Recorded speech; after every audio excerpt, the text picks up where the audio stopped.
নমস্কাৰ ছাত্ৰ ছাত্ৰীসকল, আজি আমি ক্লাছ 8ৰ এছামিছ ছাবজেক্টৰ প্ৰথমটো অধ্যায় নিয়ৰৰ কুৱেশ্যন আনচাৰ্ছ আলোচনা কৰিম। যদি এই ভিডিঅ'টো ভাল লাগে তেন্তে এটা লাইক কৰি দিবা, আৰু যদি চেনেলটোত তুমি নতুন হৈ থাকা তেন্তে চেনেলটোক ছাবস্ক্ৰাইব কৰি কাষত থকা বেল বাটনটো অল অপশ্যনত ক্লিক কৰি দিবা। তেন্তে বলা ভিডিঅ'টো আৰম্ভ কৰোঁ। প্ৰথমে যে আছে এই নিয়ৰ নামৰ কবিতাটি তোমালোকে 8 শাৰী বা 10 শাৰী মুখস্থ কৰি ল'বা, এইটো পৰীক্ষাত আহিয়ে থাকে।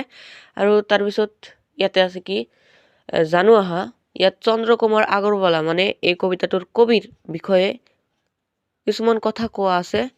এইবোৰৰ পৰা কুৱেশ্যন আহে 1-2 মাৰ্কৰ।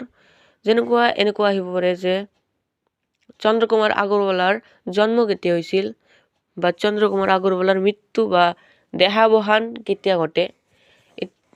এইবিলাকৰ এনচাৰ তোমালোকে লিখিবা যে চন্দ্ৰকুমাৰ আগৰৱালাৰ জন্ম হৈছিল 1866 চনত। আৰু যদি আহে যে চন্দ্ৰকুমাৰ আগৰৱালাৰ দেহাৱসান বা মৃত্যু কেতিয়া হৈছিল, এইটো তোমালোকে লিখিবা চন্দ্ৰকুমাৰ আগৰৱালাৰ মৃত্যু হৈছিল বা দেহাৱসান ঘটে 1938 চনত।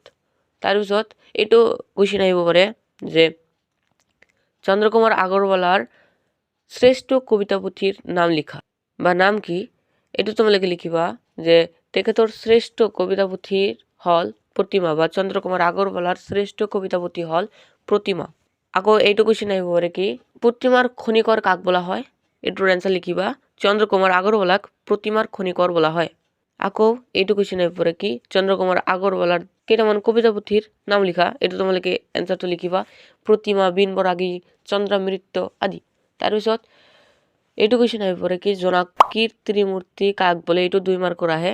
এইটো তোমালোকে লিখিবা যে লক্ষ্মীনাথ বেজবৰুৱা, চন্দ্ৰকুমাৰ আগৰৱালা আৰু হেমচন্দ্ৰ গোস্বামী এই তিনিওজনক সেই সময়ত অসমীয়া সাহিত্যৰ চৰ্চা কৰা সকলে জোনাকীৰ ত্ৰিমূৰ্তি বুলিছিল। এতিয়া হ'ল এইটো তোমালোকক মই ভিতৰুৱা কুৱেশ্যনবিলাক কৈ দিলোঁ। এতিয়া ক্ৰিয়াকলাপত যাওঁ আমি। 1 নম্বৰ কুৱেশ্যন কবিতাটো শুদ্ধ আৰু স্পষ্টকৈ পঢ়া আৰু আবৃত্তি কৰা, এইটো তোমালোকে নিজে কৰিবা। 2 নম্বৰত আজি উত্তৰ দিয়া, ইয়াৰ পৰা আমি কৰোঁ। ক নম্বৰত আছে মুকুতামণিটি বুলি কবিয়ে কিহক বুজাইছে।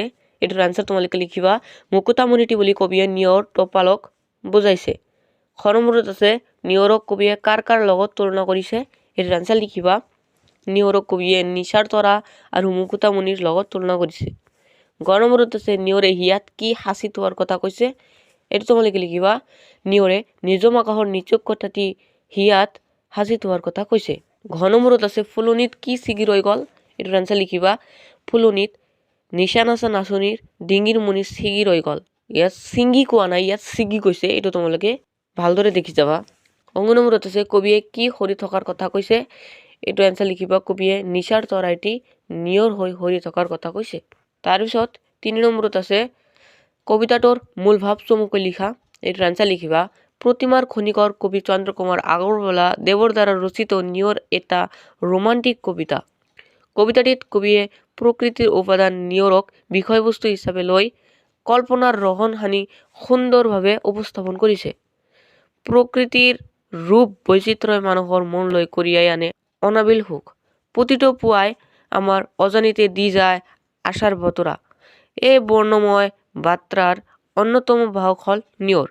মুকুতা সদৃশ নিয়ৰ কণাবোৰ ঘাঁহ বনৰ ওপৰত কাহিলি পুৱতে জিলিকি থকা দেখিলে আমাৰ মনলৈ নানা ভাৱ অহাটোৱে স্বাভাৱিক। কবিয়ে নিয়ৰক নিশাৰ আকাশৰ পৰা সৰি পৰা তৰা, নিত্যৰতা, পৃথিৱীৰ ডিঙিৰ পৰা ছিগি পৰা একোটা মণি অথবা পুৱাৰ পোহৰত সেমিকি উঠা এটোপাল চকুপানীৰ লগত তুলনা কৰিছে। তাৰপিছত 4 নম্বৰত আছে শব্দ সম্ভাৰ আৰু অভিধান চাই তলৰ শব্দবোৰৰ অৰ্থ লিখা। ইয়াত অৰ্থ লিখিবলৈ কৈছে, এ চাইডত শব্দ দিছে আৰু এ চাইডত অৰ্থ লিখিবলৈ কৈছে। প্ৰথম শব্দটো আছে ফটিক। মই 3টা ইয়াৰ অৰ্থ লৈ আহিছোঁ, তোমালোকৰ যিটো ভাল লাগে সেইটো তোমালোকে লিখিবা। ফটিক মানে স্বচ্ছ বা নিৰ্মল বা পৰিষ্কাৰ হয়, এইটোৰ অৰ্থ হয়। শোভে মানে শুৱনি কৰি তোলা। হেঙুলি মানে হেঙুল বৰণীয়া। নিজম মানে নীৰৱ। নিচুক মানে কান্দন সামৰি স্থিৰ হ।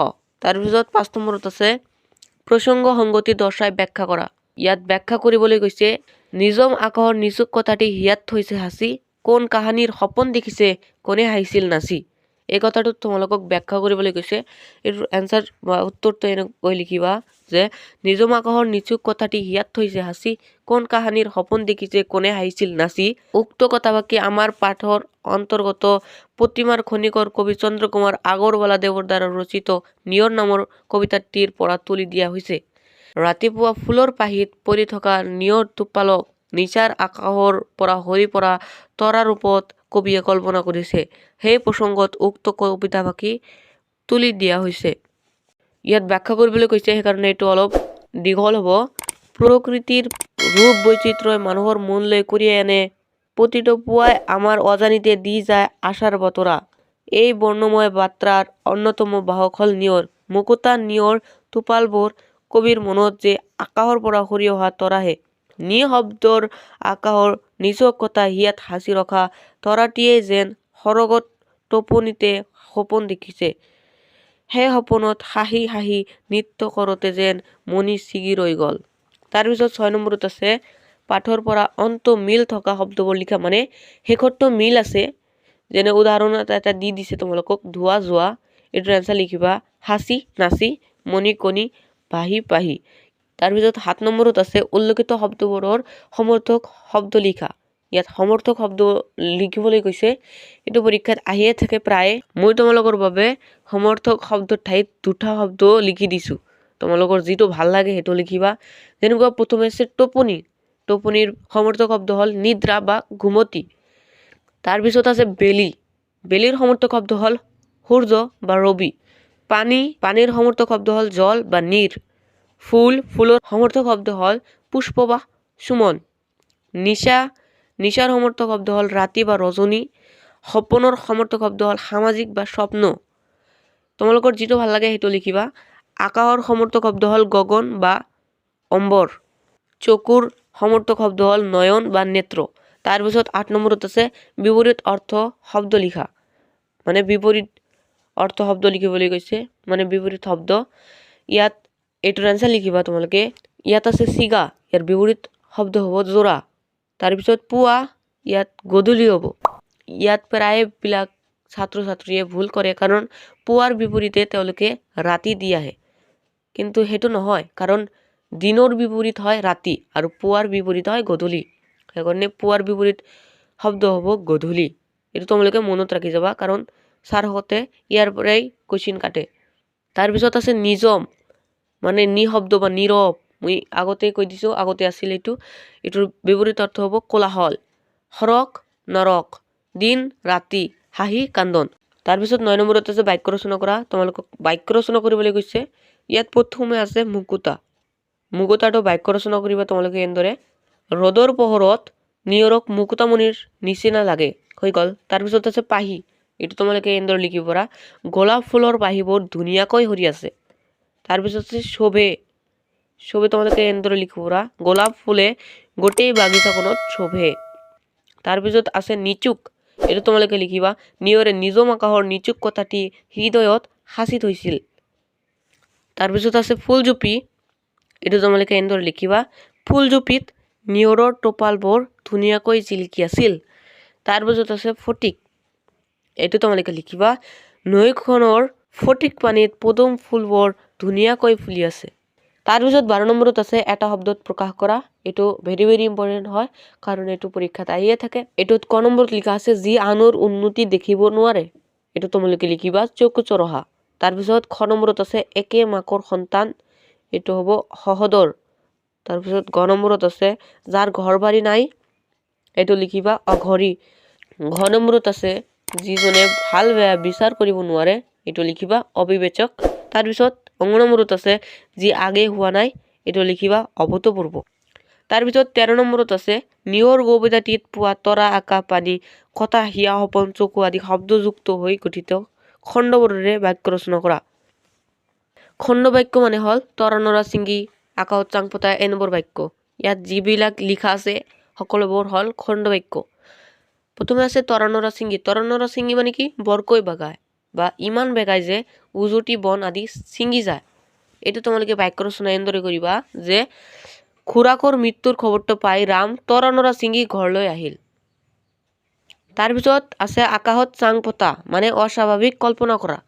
এইটো তোমালোকে এনেদৰে বাক্য ৰচনা কৰিবা। আকাশত চাং পতা মানুহে কেতিয়াও উন্নতি কৰিব নোৱাৰে। তাৰপিছত আছে পানীৰ তলত কাঁইট বা নেদেখা বিপদ বা অজ্ঞাত শত্ৰু। এইটো তোমালোকে লিখিবা।